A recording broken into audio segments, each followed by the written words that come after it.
Mas o senhor, quando tinha 14 anos, também sonhou em ser presidente da República. Ainda sonha com isso? A minha experiência no PMDB foi muito mais constrangedora e contraditória do que no PDS. Aí, filha da puta, só tem eu trabalhando aqui, cada um no seu projetinho, não sei o que, papapá, e tal, zangou-se muito comigo. E eu fui-me embora. Fortaleza está debaixo de uma epidemia de cólera.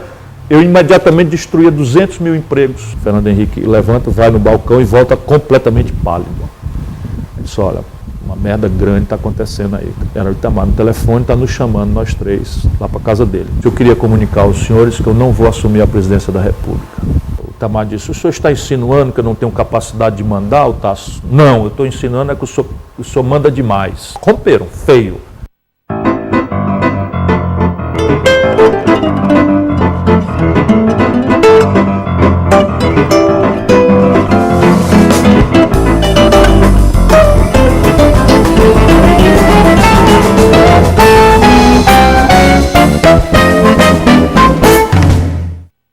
Governador, como é que o senhor se autodefine? Eu sou um lutador apaixonado, né? um patriota meio à moda antiga, um romântico, um lutador apaixonado. O senhor nasceu em São Paulo, foi muito pequeno para Sobral. Como é que foi a sua infância? O senhor teve uma vida de menino do interior ou já tinha hábitos cosmopolitas naquela época? Não, com 4 anos de idade nós viemos embora para Sobral. E eu fui criado em Sobral, só voltei a Fortaleza quando já... Bom, eu passei por Fortaleza com 15 anos, é uma história muito legal, porque eu adorava poesia, e aí estudei muito Camões, e o governo português na época fez um concurso sobre a vida e obra de Camões. E eu escrevi um trabalho, e escrevi manual num caderno desses de arame e tal. Aí pagamos a um padre holandês, ex-padre holandês, professor Pedro, para datilografar, e eu ganhei surpreendentemente esse concurso, então passei por Fortaleza rumo a Lisboa com 15 anos, e voltei, mas não conhecia Fortaleza, eu vim ver o mar aqui quando eu vim embora para estudar. Com 17 anos eu vim morar numa pensão na Imperador. Então a minha infância foi de garoto do interior mesmo. Hoje tem um dia de chuva, por exemplo, um dia como esse em Sobral, não tinha conversa, eu estava correndo na rua tomando banho de chuva. Agora, de qualquer forma, na sua época... Joguei bila, triângulo. Aquelas coisas de garoto do interior, né? Sim, tudo. Agora, na sua época de juventude, o mundo vivia uma grande turbulência, uma efervescência, com quebras de padrões culturais, enfim. Como é que era a sua relação com seus pais? Havia um conflito de geração entre vocês? Sim e não. Né? Sim, porque o meu pai era um educador, minha mãe e meu pai educadores. Meu pai é um educador muito rígido, né? Assim, parcimonioso, austero. Houve tempo, por exemplo, com 15 anos de idade, as minhas primeiras namoradas podiam chegar mais tarde em casa do que eu, né? Só para você ver um exemplo disso. E ao mesmo tempo não, porque os dois muito ilustres, assim, sob o ponto de vista da informação, e eles me educavam. Então eu tive 2 escolas, a escola formal e essa escola em casa, né, da leitura da minha mãe que era artista, enfim, cantora, lírica, e sensível a todas essas expressões mais delicadas da estética. Meu pai é um historiador, enfim, então eu tive essa contradição de vida. Mas o senhor, quando tinha 14 anos, também sonhou em ser presidente da República. Ainda sonha com isso? É um sonho que eu tenho, me preparo para isso, estudo, mas eu sei que a melhor hora já passou. E é evidente, essas coisas, o que eu quis ser, não consegui ser na vida pública, isso é muito engraçado.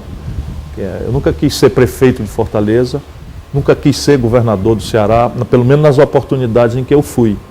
Ser deputado federal não estava remotamente nos meus planos. Eu queria ser prefeito de Sobral, nunca fui, e quis ser presidente da República e nunca fui, né? Mas eu tenho 54 anos, permaneço atualizado com as questões do país, tenho uma participação muito ativa, tanto na vida do Ceará quanto na vida do país. Assim, felizmente sou uma voz, apesar de muito contraditória, muito respeitada, né? Mesmo na imprensa que os donos me detestam, os profissionais de imprensa percebem, enfim, que é necessário dar um espaço para uma opinião e tal. Então o senhor ainda sonha em ser presidente da República? Sonho, sim, sonho.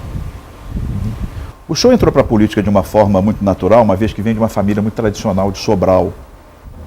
Uma família que domina a política em Sobral há várias décadas. O senhor diria que pertence a uma estrutura semelhante ao dos coronéis, que mais tarde o senhor viria a combater na capital? De forma nenhuma, por algumas razões. Primeiro, a minha família não domina a política de Sobral há várias décadas. Hoje o prefeito de Sobral, com o nosso apoio, é um companheiro do PT. O prefeito anterior era um companheiro que não é nosso familiar, que está ali por mérito, estudioso, hoje é ministro dos Esportes, foi prefeito de Sobral. O Cid governou Sobral por 8 anos e meu pai governou Sobral por 6 anos. Daí para trás, ninguém.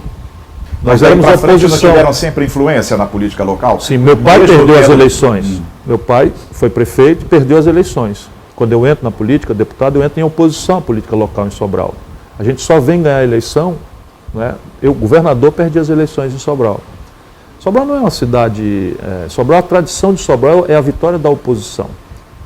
Assim, lá em Sobral, a tradição era o prefeito não faz prefeito. Em Sobral, quando não havia reeleição, o Cid é que faz uma revolução extraordinária. E o Cid vem para a política, é evidente, tem uma tradição, tem um nome que a gente zela muito. Há outros parentes nossos, na primeira prefeito do Império, o primeiro prefeito da República, são lá atrás remotamente parentes nossos. Mas, por exemplo, meu pai, quando volta, migrante do interior de São Paulo, quando volta para Sobral, quem domina a política é um tio nosso adversário e intrigado, como a gente chama aqui, do meu pai. Quem era ele? João Frederico Ferreira Gomes, pai do Tim Gomes. Figura extraordinária, homem de muito valor, felizmente se reconciliaram antes dos dois morrerem, os dois já morreram.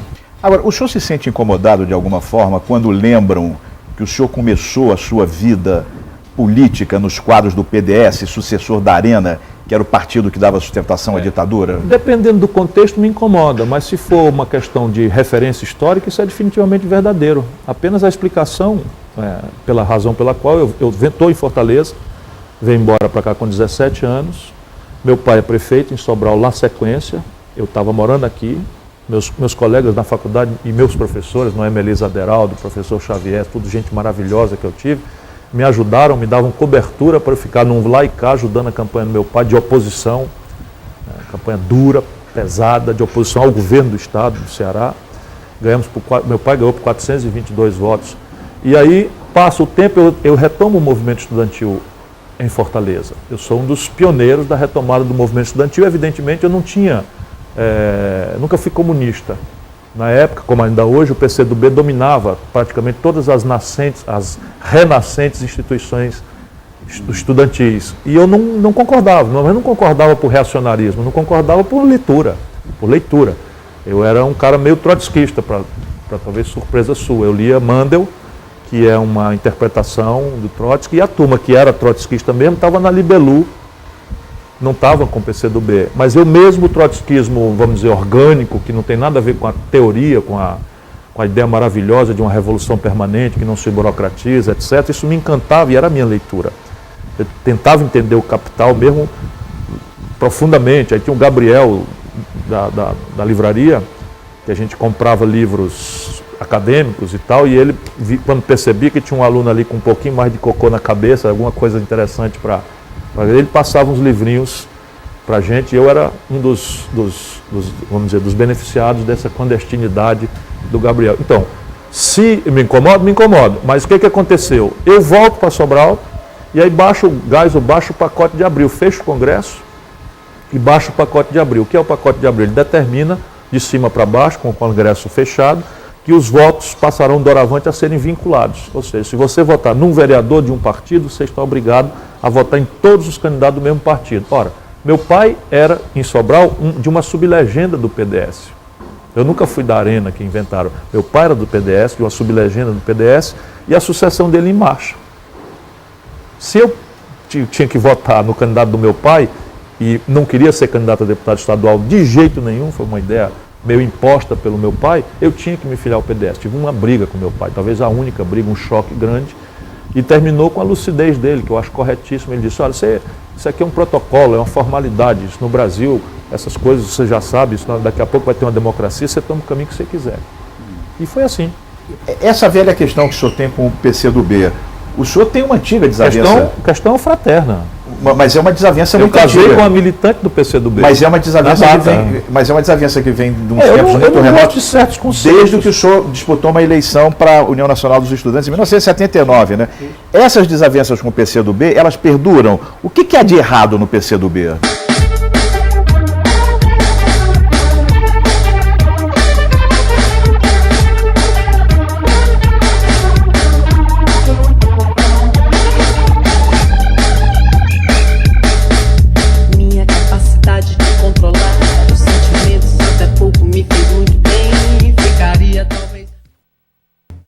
Essas desavenças com o PCdoB, elas perduram. O que há de errado no PCdoB?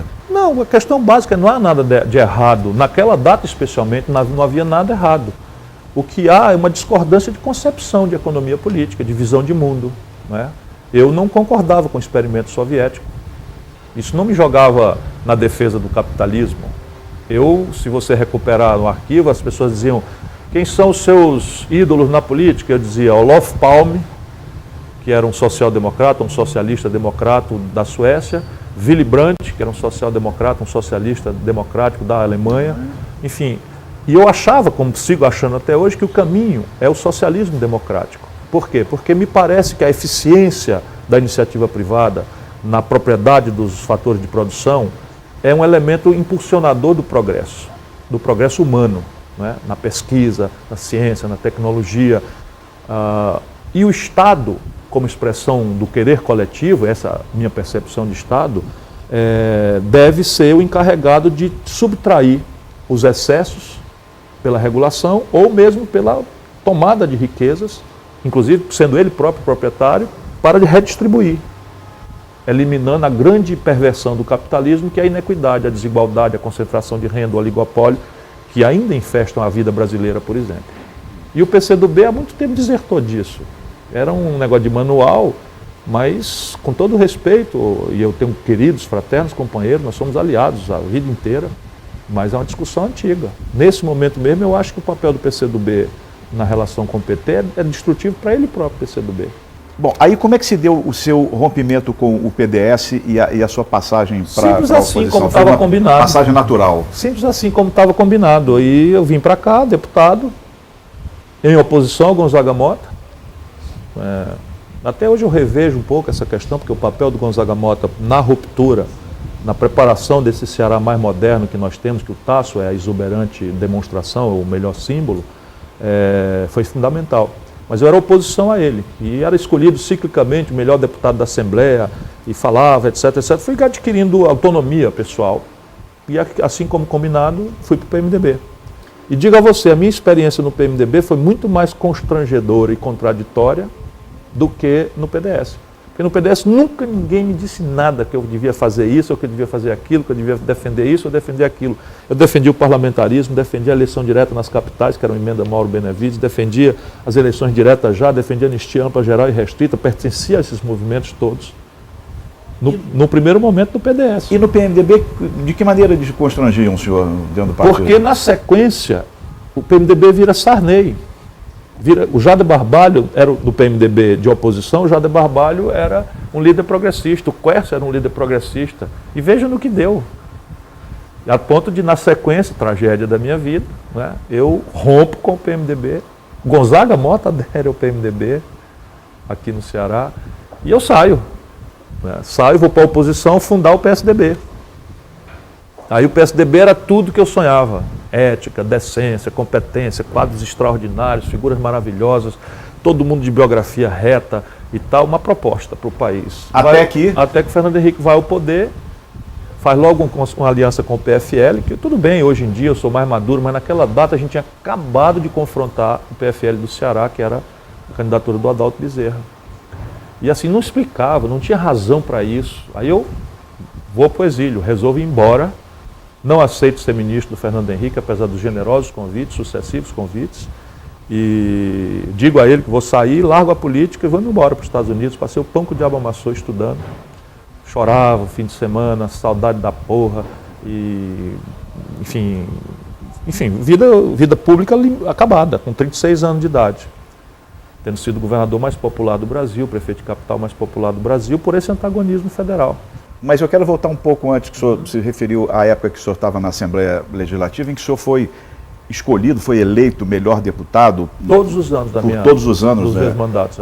Mas como deputado federal, o senhor é criticado até mesmo pelo fato de não ter muito interesse pela vida legislativa. Foi um horror. São duas casas diferentes ou o senhor perdeu mesmo, se desencantou com o parlamento? Não, completamente diferente. O parlamento é a escola da democracia. É ali que todo mundo tem que ir para aprender a virtude do pluralismo, para, respeitar e ter tolerância com os diferentes, para perceber a virtude do convencimento. É uma escola extraordinária. Assim, o deputado estadual, eu ia para a Assembleia mais cedo e saía mais tarde, invariavelmente para continuar com os meus colegas num bar, desdobrando discussões que vinham do Nilo Sérgio, do Antônio dos Santos, né? Eu fui contemporâneo do Eufrazino Neto, eu fui contemporâneo do Nogueira Diógenes, Osmar Diógenes, figuras maravilhosas, extraordinárias, cada qual com seu pensar, com seu olhar, com sua representatividade, Castelo de Castro, Aquiles Pérez Mota, veja o meu privilégio. Então eu amei essa experiência e devo a ela a principal escola que tive na vida real da política. A Câmara Federal é o santuário da democracia, o Congresso Nacional é o santuário da democracia, mas eu tive azar, e isso acontece, né? Tanta sorte tenho que uma vezinha tem que ter azar. Eu tive azar de chegar na Câmara Federal numa coalizão do PT com o PMDB, cujo cimento é fisiologia, clientelismo, em que a escolha é às avessas. A Câmara tem 513 deputados, isso é um erro. Se cada um falar 1 minuto, isso dá 9 horas, sem você sequer respirar, dá 9 horinhas inteiras. Se metade falar 2 minutos, dá 9 horas. Se um quarto falar 4 minutos, dá 9 horas. E é mais ou menos o que acontece todo dia. Só que a boa intenção do regimento é criar uma mediação para ver se isso funciona, porque isso é impossível funcionar. É um colapso institucional crônico. Não tem uma coisa aguda. O Congresso não está fechado, mas mal comparando em relação ao temário que a sociedade brasileira desesperadamente precisa que seja ferido, refletido, pensado, pactuado, nós vivemos um colapso institucional no Brasil por causa disso. Então não funciona. A mediação é o colégio de líderes e a mesa. E aí, nesses tempos mediocrérrimos, de fisiologia, de clientelismo, de deserção do PT de seus compromissos ideológicos, né, de fisiologia levada ao centro da razão de ser da política do país, que é o PMDB, mas não é só o PMDB, né, até o meu partido padece desse defeito, desse vício em algumas circunstâncias. O que acontece? Os líderes não são líderes de nada, são o gente boa da turma. Sabe, o cara que vai jogar futebol na quinta-feira, o cara que joga baralho, que vai na casa intermináveis jantares de nós conosco mesmo. Sabe? Aquilo é um desastre. Então, eu tinha a obrigação de botar uma gravata. Eu aqui no Ceará só boto gravata para fazer programa importante. E nem o paletó que eu estou dizendo, e gravata só para enterro e casamento. Lá, todo dia eu tenho que laçar o pescoço, ficar 9 horas ouvindo, e não é um debate. Se houvesse um debate, eu gosto de aprender. Eu sou obsessivamente um cara aluno.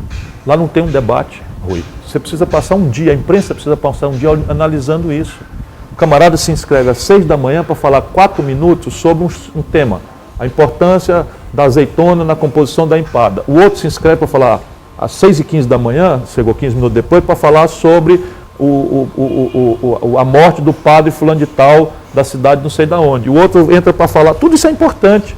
Mas ninguém reflete sobre o que o outro está falando, ninguém ouve o que o outro está falando. Eu ainda tinha o privilégio, nas pouquíssimas vezes que eu quis falar, de parar a Câmara. As pessoas me têm um certo acatamento, eu estou velho na estrada, tenho uma vida e tenho muita amizade, sou ligado, enfim, mas é um desastre. Bom, o número, tem 20 mil proposições pendentes de deliberação na Câmara Federal do Brasil.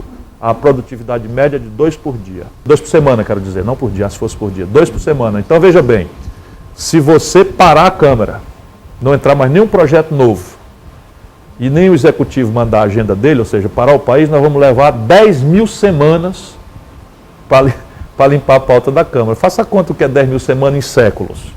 Então é um colapso. Então, e eu não tenho vocação para ficar vagabundeando, sabe? Nem fazer nada, não mudar a vida de ninguém. Não tenho vocação para isso. É um problema para mim. Então não quis mais ser, tendo o privilégio de ter sido o federal mais votado do país. Sinal dos tempos, o mais votado do país hoje é o Tiririca. Nosso conterrâneo, né? Governador, alguns analistas dizem que o senhor só fez uma boa administração na Prefeitura de Fortaleza porque recebeu a administração da cidade da prefeita Maria Luísa sem nenhuma dívida e com a folha de pagamento enxuta. Isso é verdade? Não, isso é uma inverdade absoluta. Eu tive alguns privilégios que me permitiram fazer uma administração respeitada. A mais popular do país foi a Constituição de 88. Mas eu recebi a Prefeitura de Fortaleza com 3 meses de folhas atrasadas. De 3 prefeitos. Mas não foi ela que enxugou a folha de pagamento demitindo mais de 20 mil funcionários? Não, ela tirou uma porção de gente, mas eu, quando cheguei, tirei mais 8 mil. Na verdade, não tirei pessoas, tirei gente que ganhava sem trabalhar. cheques duplos, etc. Eu tirei quase 8 mil pessoas. Mas a prefeita Maria Luísa também não fez isso? Fez isso, uma parte. Enxugou sim. a folha de Enxugou pagamento? a folha, mas a prefeita Maria Luísa me entregou a cidade com uma dívida monstruosa, mal composta, com o Banco do Brasil, enfim, com 117 contas bancárias espalhadas em toda a rede bancária, sem nenhuma gestão financeira, em tempos de inflação de 40%, 50% ao mês. Você imagina o que é uma loucura dessa. Isso eu não estou culpando a Maria Luísa, também é uma figura extraordinária de quem eu tive o privilégio de ser companheiro, colega na Assembleia Legislativa, mas o modelo de poder foi um caos completo. Eu encontrei a prefeitura em lockout, que é a greve do patrão. A cidade completamente destruída, os postos de saúde fechados, as escolas caindo nos pedaços, as praças públicas destruídas. A Organização Mundial de Saúde dizendo que Fortaleza era um destino a ser evitado por conta de uma praga de leptospirose. Até o Tom Cavalcante me fez uma gozação na época, porque os especialistas diziam que Fortaleza tinha 3 ratos por habitante. Aí o Tom me perguntou num programa de rádio: prefeito, e se o cabo aqui contou, por que não aproveitou e não matou os ratos? Enfim, mas o que eu digo a você, a Constituição de 88 e a minha equipe, isto é um fator. Quer dizer, chegamos num momento, Rui, a ter mais recursos em caixa do que o Estado do Ceará. Foi a única vez na história. Com Mauro Benevides Filho, meu secretário de Finanças, garoto, figuras extraordinárias como o Marfisa, metade dos meus secretários eram mulheres, uma urbanista vinda da Escola de Liberal de Castro, da mesma mentalidade de Fausto Nilo, que, aliás, me ajudaram profundamente também. E foi o que eu fiz, mobilizei a inteligência da cidade, que é o papel de um governante. Eu não sou milagreiro.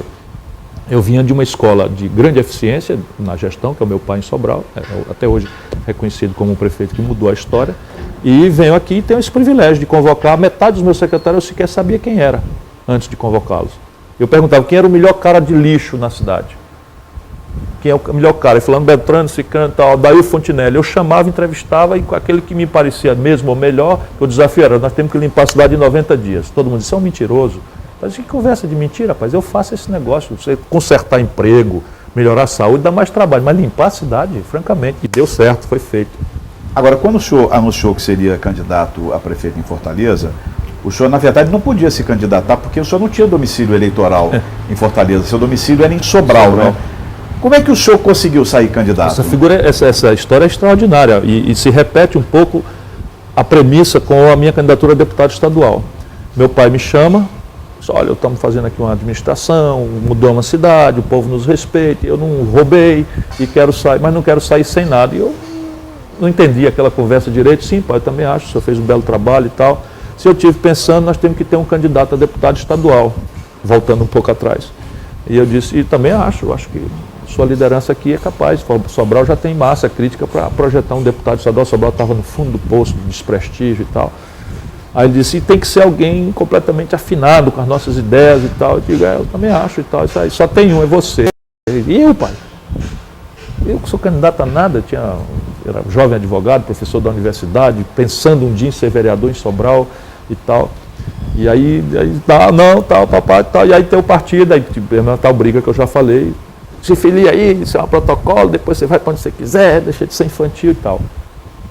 Roda o tempo, eu sou deputado estadual, líder do governo Tasso na Assembleia, liderando um exército de Brancaleone, porque no que o Tasso assumiu, perdeu logo a maioria na Assembleia, e eu compensava a coisa no gogó, e saía debaixo de vaia, na tribuna, mas ia para a minha sala, as corporações que me vaiavam iam lá atrás de uma interlocução, porque o governo do Tasso era completamente fechado a interlocução, e eu era o único, vamos dizer, nervo exposto do governo Tasso, do projeto Tasso, na rua, no bar, discutindo, politizando e tal, PBO, Fernandinho Costa, Augusto Ponte, Paulo Linhares e tal, o cacete, Rui Lima, né, o cacete comendo, e eu no meio da rua, como eu sempre gostei de estar, achando, crente que estava defendendo uma coisa importante para o Estado. E um belo dia o Tasso me chama, disse: olha, Ciro, sim, meu domicílio eleitoral em Sobral, meu título de eleitor em Sobral. Disse: olha, Ciro, estou vendo isso aí, uma crise danada, a gente não tem um dia de sossego aqui, nós temos que levar o nosso projeto a um plebiscito. Eu digo: também acho. E esse plebiscito tem que ser na capital, que eu não quero ser o herói do sertão e tal, não, porque nós temos que ganhar a opinião pública qualificada da cidade. Eu digo: eu também concordo com você. Ah, felizmente, estou ouvindo música, tá? Finalmente você está percebendo que não pode ficar só com o negócio de conselho de lavareda, de classe D e E, não sei o que e tal, que é negócio de politiquinha das pequenas. A gente tem que ganhar a opinião qualificada da cidade, nós não achamos que estamos fazendo o que tem que ser feito. Ele disse, você tem razão e nós temos que lançar um candidato a prefeito de Fortaleza, para levar o projeto a um plebiscito. Gostei da ideia, muito bom. Então, se estive pensando, tem que ser alguém completamente afinado com o projeto, que todo mundo saiba logo de partida que é um cabra que não vai vacilar na defesa e tal. Bom, tá certo. E só tem um, é você. Digo, eu sou de Sobral. O cabo chega sexta-feira aqui, meio-dia, era a sessão da Assembleia, era de manhã, eu pego meu Fusca e já vou almoçar em Itapajé. Almoçava em Itapajé e já chegava no fim da tarde em Sobral, já estava a casa cheia de gente para conversar, aquelas conversas mole, de vereador para cá. Eu adoro isso, amo, né? Não, mas não sei o quê, papapá, transfere o título. Tá, você tem um problema, já passou o prazo. Aí, filha da puta, só tem eu trabalhando aqui, cada um no seu projetinho, não sei o quê, papapá, e tal, zangou-se muito comigo. E eu fui embora. Aí, passam uns 4 ou 5 dias, e aliás, eu vi tua entrevista com ele, a figuraça extraordinária que o Ceará precisa guardar com muito zelo e carinho, que é Mauro Benevides, né? Liga o Tasso para mim, tá onde? Estou aqui na Assembleia, agarrado na briga aqui, tá. Vem aqui, preciso falar contigo, urgente. Aí eu lá vou eu, no tal Cambeba. Aí chego lá e disse, falei com o Mauro Benevides que ia apresentar uma emenda na Constituição, a Constituinte andando, é um negócio de doido da minha vida, vai apresentar uma emenda na Constituição, isso era abril. Vai apresentar uma emenda na Constituição reduzindo o prazo de transferência de título de 1 ano para 6 meses. Transfere teu título para ser candidato. Isso é loucura. Onde é que se viu? Esse título de coisa vai ser feito à luz da Constituição passada, ou da que está em vigor. Essa Constituinte sabe lá que dia vai entrar em vigor. Então, o que o senhor está dizendo é que o Tasso fez com que o deputado Mauro Benevides apresentasse uma emenda na Constituição para favorecer a sua candidatura. Para permitir a minha candidatura. Candidatar-se a prefeito de... E o Mauro era um cara muito forte, tinha sido presidente do Congresso, tinha grande influência no Ulisses, que era o presidente da Constituinte, o Mauro tinha sido presidente do Senado, não deu outra. Apresentou uma emenda reduzindo o prazo de domicílio eleitoral de 1 ano para 6 meses e eu transferi no escuro. Então tá bom, tá maluco? Acha que eu tô com uma ambiçãozinha de disputar? Então vamos, que aí vamos embora, tal. Aí primeiro movimento, Mauro Benevides apresenta a emenda, ela é acatada lá na Comissão de Sistematização e dando a Constituinte a rolar. Como todo mundo sabe, ela entrou em vigor dia 5 de outubro, na véspera da eleição. Já. E aí eu sou lançado, candidato a prefeito, traço nas pesquisas, ninguém sabia nem quem era Ciro Gomes aqui nos bairros de Fortaleza, nem coisa nenhuma, com toda razão, porque eu mesmo nunca tinha passado, né, do bairro de Fátima, onde eu morei no Recanto das Acácias, um conjunto habitacional bem legal que tem perto da rodoviária, morei na Imperador, numa pensão, então eu conheço Fortaleza com a minha alma desde sempre. Fui artesão, comprava sola lá perto do Mercado de São Sebastião, fazia numa garagem ali pertinho do Mercado de São Sebastião, a Parquelândia, enfim, era o meu lugar de entrar em Fortaleza vindo de Sobral e tal, e era isso que eu conhecia. A Aldeota me assustava, porque era um negócio dos ricos, não sei o quê. E aí passei a estudar Fortaleza, e aí fui impugnado no PMDB. O PMDB lançou um candidato contra mim, o Par de Andrade, que era um grande líder, um grande cearense, lançou o Barros Pinho, e meu querido amigo, também o Barros Pinho, meu querido amigo, meu companheiro de assembleia, tinha sido ele mesmo prefeito de Fortaleza. E aí ganhei a convenção fazendo um acordo por dentro. Eu, com traço nas pesquisas, tive que fazer um acordo por dentro da burocracia do PMDB. Mauro Benevides me ajuda e me apresenta um médico dermatologista que nunca tinha tido mandato de nada, mas que segurava os livros do partido, sabia quem era o delegado e tal, Juraci Magalhães. Vem ser meu vice para eu poder ganhar a convenção do PMDB, tendo traço na pesquisa. E tendo como adversário um queridíssimo amigo meu companheiro, Edson Silva. Essa figura maravilhosa, né?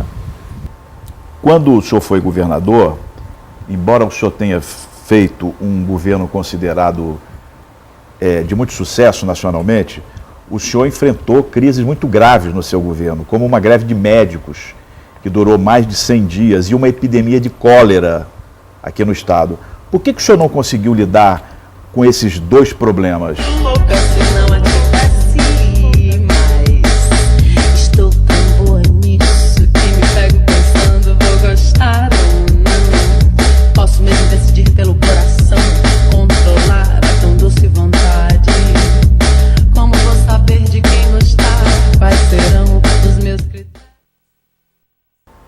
Quando o senhor foi governador, embora o senhor tenha feito um governo considerado de muito sucesso nacionalmente, o senhor enfrentou crises muito graves no seu governo, como uma greve de médicos, que durou mais de 100 dias, e uma epidemia de cólera aqui no estado. Por que o senhor não conseguiu lidar com esses dois problemas? Greve de médicos 100 dias não aconteceu, não. Eu tive alguns choques, mas no meu governo não houve nenhuma greve com mais de 5 dias. E a razão não é nenhum milagre. Não houve essa greve de 100 dias? 100 dias não. Claro que o sindicato pode alegar que houve, mas não houve, porque eu descontava o ponto. Eu continuo com essa mesma opinião. Eu não acho que serviço público seja lugar que tenha mais-valia. Eu não sou patrão de ninguém, era o que eu dizia. Eu tinha uma mesa de negociação permanente, tinha limites, não é? E fiz aumentos reais de salário para o conjunto do servidor público, inclusive e especialmente polícia, médico e professor. Todos os reajustes do meu governo eram reajustes trimestrais automáticos, repunha a inflação e dava ganhos reais. E o PCdoB aparelhava os sindicatos médicos. Eu tive alguns... o PCdoB. Não, é normal, o PCdoB é uma peça do jogo, não é? Porque se fosse a direita, eu não mencionaria. Não mencionaria. A direita é para a gente combater mesmo. O PCdoB é porque, às vezes, por corporativismo exacerbado, ou agora por fisiologia, não é? Você viu agora o escândalo do Ministério dos Esportes. Com o PCdoB, negócio de ONG, uma ONG receber 40 milhões, 30 milhões de reais. 30 milhões de reais é muito dinheiro, rapaz.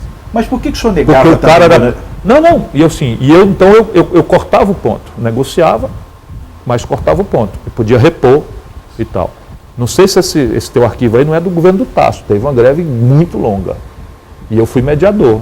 Eu entrei na Assembleia dos Médicos, eu pessoalmente, debaixo de vaia, e aí o presidente do sindicato, percebendo a necessidade de ter uma interlocução, me permitiu sentar na mesa, eu pedi a palavra, e vaia de novo, e não fala, e eu propus, não tinha celular naquela época, senti o ambiente para o acordo, pedi licença no meio da Assembleia, fui num telefone, liguei para o Tasso, não, mas tem que fazer, está na hora, está no maduro para fazer e tal, fizemos um acordo. Enfim, eu estou... E com relação à epidemia de cólera? Que aí eu mesmo... O senhor tentou negar na época do governo, o senhor culpava a imprensa? Não, eu tinha que fazer isso, Rui. Você imagina quantos cearenses vivem do turismo? Isso, a vida de um homem de Estado é cruel às vezes. Quantos cearenses vivem de turismo? O senhor está dizendo que é cruel porque o senhor teve que esconder isso, teve que negar? Para não dar um adjetivo. O que eu fiz foi eu pessoalmente combater a epidemia, porque há uma zona cinzenta e isso tem que ser corrigido no Brasil. A responsabilidade pela profilaxia, pela prevenção, pela atenção básica de saúde é da prefeitura. Mas uma doença, uma crise, não tem cabimento a gente ficar empurrando, a responsabilidade é desse ou daquele e tal. Por quê? Porque a prefeitura de Fortaleza, naquela data, não estava nem aí para o assunto e empurrava para o governo do estado. E eu sou um cara que gosta de ir lá, pegar o problema. Tanto que eu peguei dengue com o Juraci. Tinha percebido o vácuo do outro lado e tinha apoiado o Paulo Lustosa, do PFL, para governador, contra mim, que tinha escolhido ele para meu vice, ele nunca tinha dado um dia de serviço para ter nomeada pública e tal, e percebeu, ele foi espertíssimo, percebeu o buraco do outro lado e foi para lá. Ok, mas eu não vou deixar a política fazer. Então, em vez de dar o adjetivo, Fortaleza, tá bom, eu, governador do estado, faço uma declaração, Fortaleza está debaixo de uma epidemia de cólera, eu imediatamente destruía 200 mil empregos. Imediatamente eu destruiria. Diferente de eu dizer, não, temos muitos casos de dengue, sim, mas estamos controlando, estamos fazendo um movimento e tal, mas não tem negócio de epidemia. De cólera. De cólera, né? Não tem negócio de epidemia. E sei lá o que é epidemia, a partir de quantos casos é. E eu mesmo fui para a rua. Eu mesmo, Ciro Gomes, governador, peguei dengue 2 vezes. Agora, uma delas quase me mata, porque eu não mandei fazer, eu fui para lá, dizer para as pessoas não deixar a água exposta e tal. Agora, o adjetivo epidemia, você não pode aceitar um governante. Numa cidade turística é uma tragédia. Agora, o senhor mencionou o sindicato dos médicos, nessa época só teve uma queda de braço com o sindicato dos médicos, e nessa época o senhor disse que o sindicalismo brasileiro é fascista, de origem corporativista. O senhor ainda tem a mesma opinião sobre os sindicatos Melhorou hoje? Muito, melhorou bastante. Melhorou por quê? Porque o PT foi ao poder. E na medida que o PT foi ao poder, a CUT, aburguesou-se, o ACUT pelegou. Né? E hoje nós estamos vendo com clareza, mas naquela época, o camarada ser do sindicato, na retomada da democracia... Mas o fato da CUT ter pelegado significa que os sindicatos melhoraram? Não, a CUT pelegou, eu quero dizer que melhorou essa visão que eu tinha. Foi a pergunta que você me fez. Melhorou a visão que eu tinha. Por quê? Porque a Carta del Lavoro é como o Benito Mussolini, intelectual, criador do fascismo, organizou a percepção dos trabalhadores em relação ao Estado. Qual? Organizar a sociedade em corporações de ofício, facies, daí vem a palavra que é feixe, né, fascista, e o Getúlio Vargas, que tinha grande simpatia pelo fascismo, copiou a Carta del Lavoro aqui no Brasil e deu o nome de CLT. Essa é uma opinião assentada na história e no comportamento. Então você veja bem, um médico de plantão numa UTI pode fazer greve? Eu lutei a vida inteira pela democracia, pelas franquias democráticas, e o direito de greve é um direito inerente aos trabalhadores. Mas tem que ter limite. Polícia se organizar armada na rua e fazer greve, tendo por massa de manobra para o seu legítimo interesse de ter melhorar salário, a vida das pessoas, isso não existe em país nenhum do mundo. Por isso que eu chamo de fascismo, porque é este sindicalismo que põe o direito. Então qualquer do povo vê um trabalhador, ele se vê nele. Se você perguntar ao povo que foi vítima de um dia de terror em Fortaleza, recentemente, se o policial tem direito de fazer greve, a generosidade do nosso povo vai dizer sim, claro, tem. Pelo menos mais da metade vai dizer, porque ele está se vendo no trabalhador. E nós outros que não somos demagogos, né, temos que lecionar para a população, dizer, a democracia não é baderna, não é anarquia, e nem um regime de concessão, é um regime de conquista. E ela tem regras para funcionar. Uma delas, por exemplo, é que serviços essenciais, ao viver mesmo, literal, do povo, não pode fazer greve, tem que fazer outro tipo de luta. O senhor assumiu o Ministério da Fazenda em 1994, no governo Itamar Franco, quando tinha apenas 36 anos. Já estava no PSDB. Em que circunstância esse convite foi feito?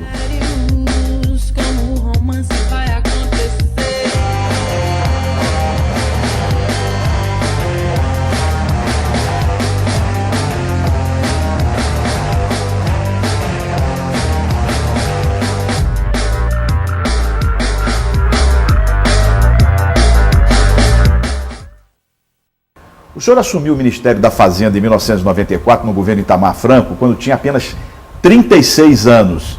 Já estava no PSDB. Em que circunstância esse convite foi feito? Essa é uma ocasião maravilhosa para fazer o registro histórico disso. Eu tinha tido um protagonismo relativo muito grande na questão do impeachment do Collor. No primeiro momento, o único governador de estado que estava nesse movimento era eu. Porque isso realmente é um trauma muito grande, e eu era o único governador do PSDB no país. E havia um coletivo, que era o Tasso, presidente nacional do PSDB, o Lula, presidente nacional do PT, não presidente de honra, presidente mesmo, o João Amazonas, do PCdoB, secretário-geral, o Quércia, presidente nacional do PMDB, já se foi, o João Amazonas também já não está mais entre nós, enfim, esse coletivo, e o Brizola contra, o Brizola a favor do Collor. Esse coletivo encimou o movimento, né? Organizou o movimento e tal. E eu tinha esse protagonismo. Um belo dia, já o impeachment descambando, o Itamar me telefona para agradecer e dizer que queria me conhecer de perto, porque estava vendo o meu trabalho e tal. E eu sempre fui um cara meio estranho, meio esquisito. Eu disse, senhor presidente, eu não tenho nada que receber sua gratidão, não estou fazendo isso pelo senhor, estou fazendo isso pelo país, considero isso minha obrigação e acho impertinente, eticamente, nós nos encontrarmos. Ou seja, eu nem precisava ter sido tão rude, mas eu quis nobilitar a minha tarefa. Eu não queria que ninguém confundisse que eu estava contra o Collor para poder faturar com o futuro presidente que estava ali. E acredito, depois a história me mostra que eu tinha razão, que isso fez com que o Itamar crescesse muito o respeito e a admiração por mim. Quando a gente vence o impeachment, o Itamar, nós acabamos a sessão de impeachment, nós estávamos sentados, esse coletivo todo, na galeria da Câmara, e saímos para jantar, eu, Tasso, Fernando Henrique Cardoso, num restaurante que ainda existe hoje, chama Piantella, lá em Brasília. Não existia celular, ou se existia, enfim, eu sei que pelas tantas o Metri chegou na mesa e disse, senador, com o Fernando Henrique, tem uma ligação para o senhor, urgente. Aí o Fernando Henrique levanta, isso era meia-noite, o Fernando Henrique levanta, vai no balcão e volta completamente pálido. Ele disse, olha, uma merda grande está acontecendo aí. O que houve, rapaz? O Itamar, era o Itamar no telefone, está nos chamando, nós três, lá para casa dele. Isso na noite, madrugada do impeachment. Aí saímos três aperreados, sem saber o que diabo era aquilo. Chegamos na casa do Itamar, um pandemônio de gente, a casa particular dele. Um pandemônio de gente, gente no jardim, gente na sala, gente no banheiro, gente não sei o que e tal. E o Itamar, quando vê a gente chegando, está ali numa roda na sala e disse: queria conversar com os senhores num lugar particular aqui. Aí nos leva para o quarto, fecha a porta e eu já vendo aquele sinal, eu, garoto, 35 anos, embora com a responsabilidade de ser governador do Ceará. E aí ele disse: eu queria comunicar aos senhores que eu não vou assumir a presidência da República. Cacete. Aí quem falava por nós nesse momento era o Fernando Henrique, que era colega dele, tinha sido colega dele, senador. Que loucura é essa, Itamar? Que não vai assumir? Ele disse: não vou assumir porque o Quércia e o Fleury estão com a faca no meu pescoço exigindo nomear o ministro da Fazenda e eu não aceito. E o seu Lula me telefonou agora, que tinha ajudado a fazer o impeachment, me telefonou agora dizendo que o PT vai para a oposição. E nessa condição eu não tenho condição de assumir. Aí eu disse: mas presidente, aí já falou, mas presidente, o senhor não tem essa alternativa. Isso é uma crise institucional dramática, grave. O senhor não pode fazer isso. Não, o senhor governador, o senhor vai me perdoar, mas eu não posso chegar à presidência da República com... E eu dando razão a ele, com essas imposições, e o PT vai queimar, vai tacar fogo no país, o país com essa crise que tem e tal. Hoje eu sei o que ele estava fazendo, mas na data eu fiquei apavorado. O que ele estava fazendo? Ele estava passando para nós três a tarefa de tirar esses dois constrangimentos dele, que é o estilo do Itamar. E não deu outra. Disse: não, então peraí, Itamar, calma aí, dá um tempo para nós, não vai falar essa coisa que não vai assumir para ninguém e nós vamos agir. Aí saímos. Eu ligo para o Fleury, o Tasso liga para o Lula, o Fernando Henrique liga para o Quércia, o Fernando Henrique liga para o Lula, eu ligo para o Lula e não sei o que e tal. E viemos, 3 horas da manhã, só Itamar. O Quércia e o Fleury abriram mão, que não era imposição nenhuma, mas se você não quiser, tudo bem, apenas gostariam de ter o direito de vetar uma escolha que você faça e tal, mas inverte e tal. Não, tudo bem, eu aceito que eles possam ponderar, mas a escolha é minha, tá bom, tá bom. E o Lula pediu, pelo amor de Deus, que o senhor entendesse que isso era a natureza do PT, que ele, Lula mesmo, achava uma irresponsabilidade do PT, mas que ele podia ficar tranquilo que o PT ia dizer que ia para a oposição, mas que não ia de verdade não e tal. Não, mas assim, não sei o que, enfim. Aí o Itamar toma confiança íntima comigo. Depois de, acredito, toma confiança íntima comigo.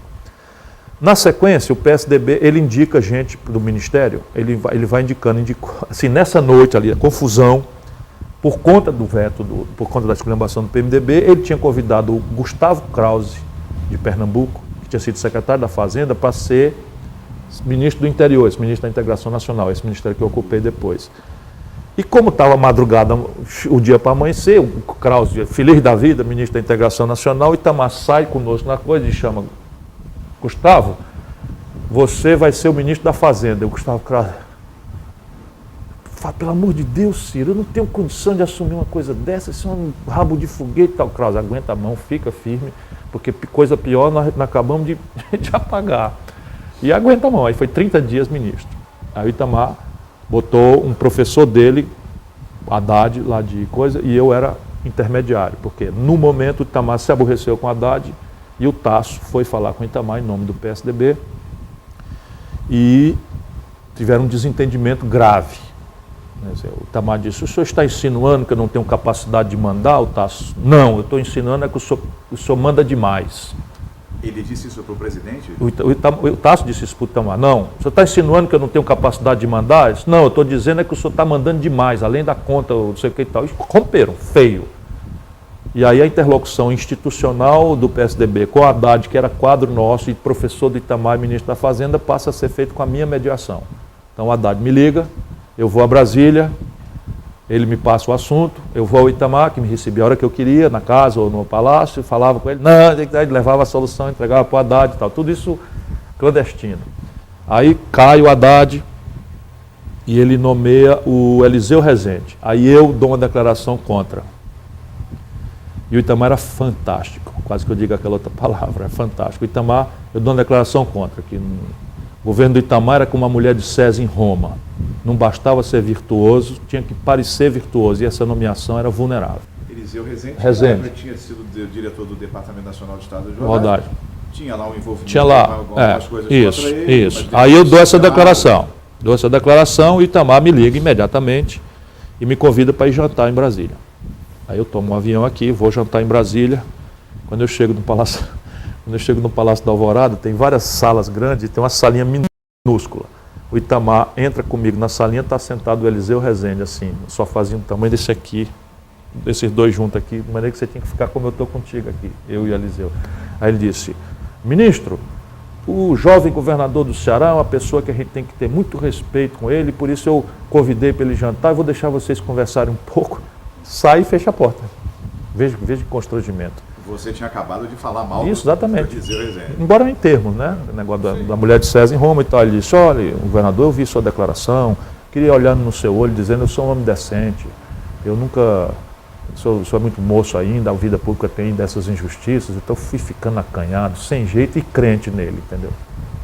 E eu sou de boa fé, não, enfim, fui feio, não, o senhor vai me desculpar, mas a minha questão não é com o senhor, veja a debilidade política do momento, dizer, o presidente Itamar está com uma situação, um fio da navalha, e nós não temos que falhar nessa coisa, eu acho também que a vida pública tem muita injustiça, e o senhor, por favor, me desculpe se eu...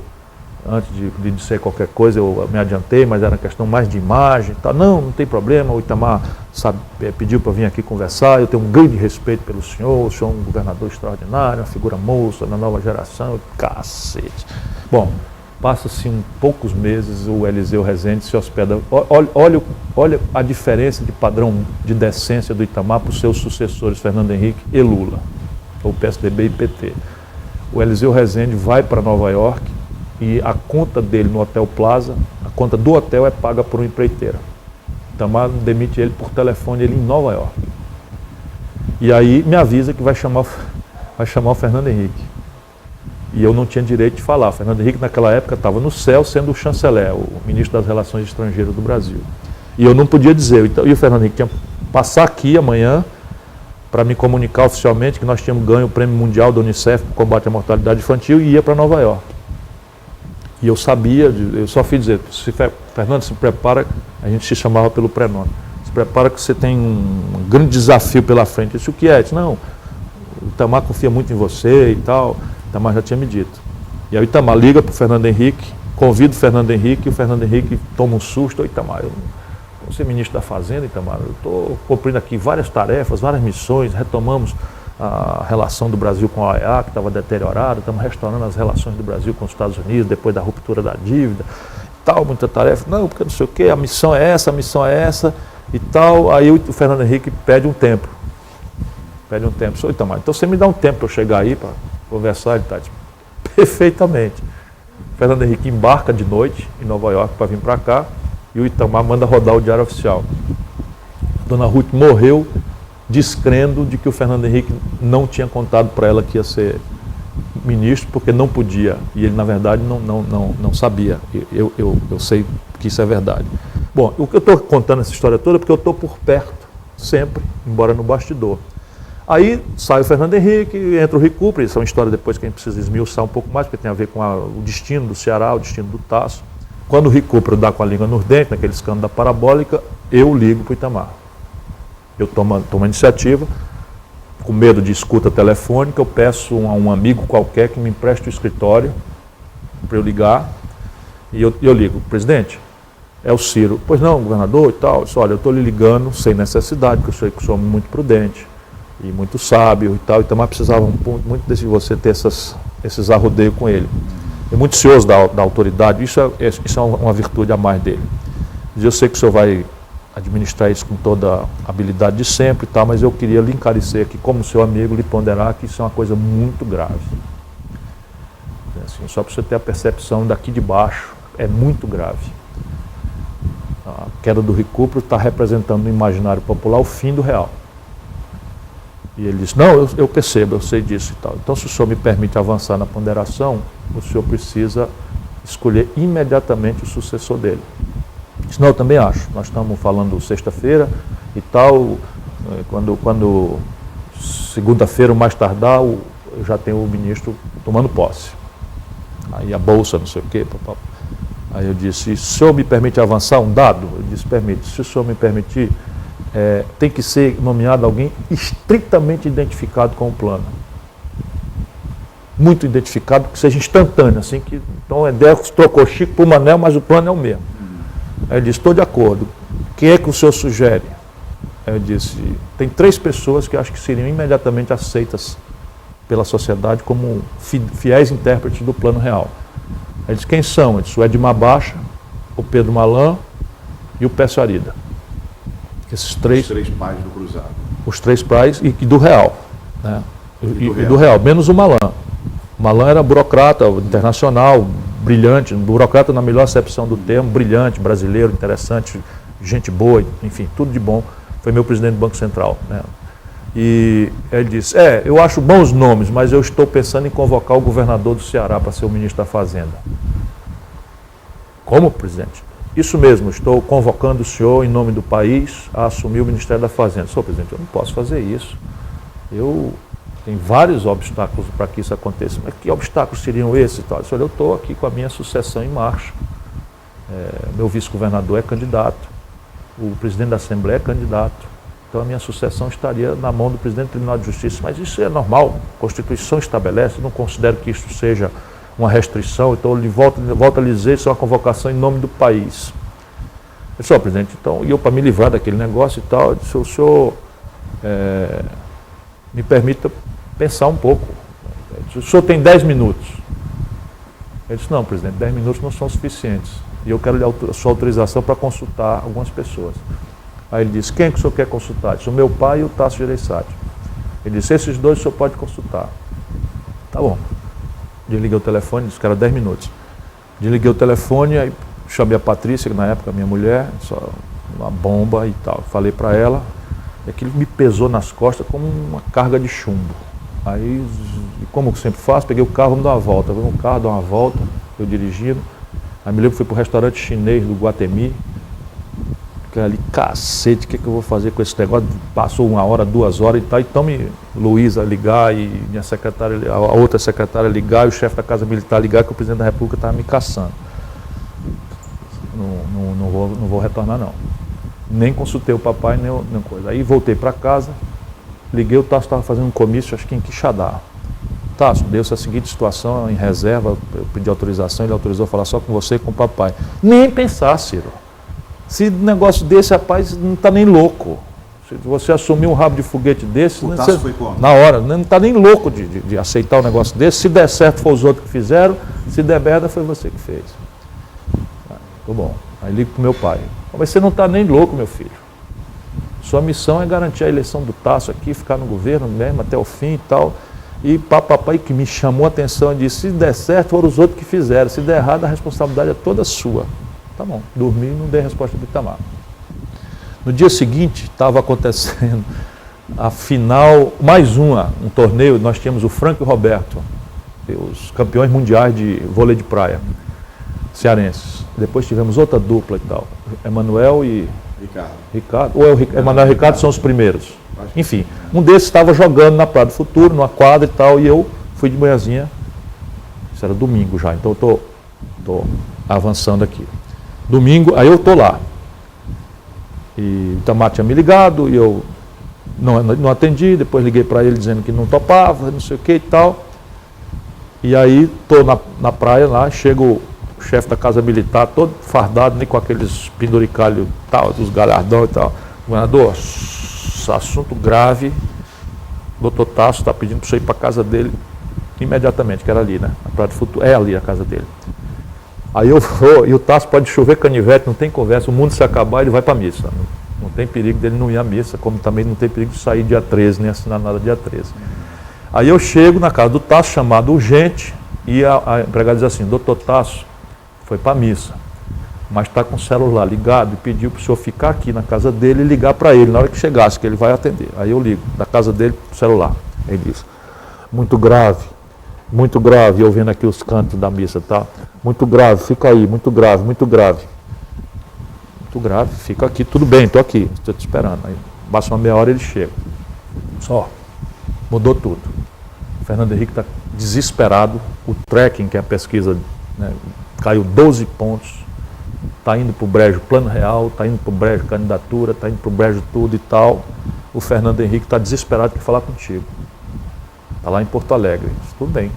Aí liga, Fernando Henrique, Ciro, ó, nós tínhamos brigado. Eu estava apoiando o Fernando Henrique, mas tinha brigado, tinha me afastado da campanha, porque ele passou a perna no taço e porque tinha escolhido o PFL de vice. E eu então disse, então tá bom, vocês façam aí o serviço de vocês, eu vou para o Ceará. E lá no Ceará, o lugar do PFL no comício é lá na última fila da assistência.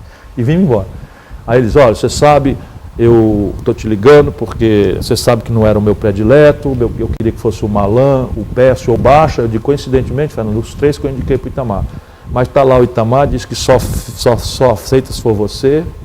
E a equipe toda botou o cargo à disposição, vai todo mundo embora, então só ficam se for com você. E a coisa então, Ciro, está na tua mão. É o Brasil, é o plano real, é a economia, é a minha candidatura, está tudo na tua mão.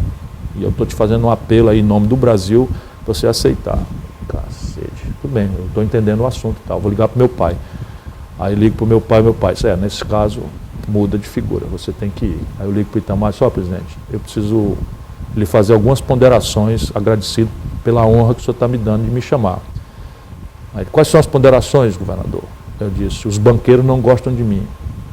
Aí ele disse, não tem problema. Se o PMDB me detesta, conhece esse povo, não sei o que e tal, não tem problema. O oligopólio dos carros me detesta, porque eu esculhambo, não sei o que, não tem problema.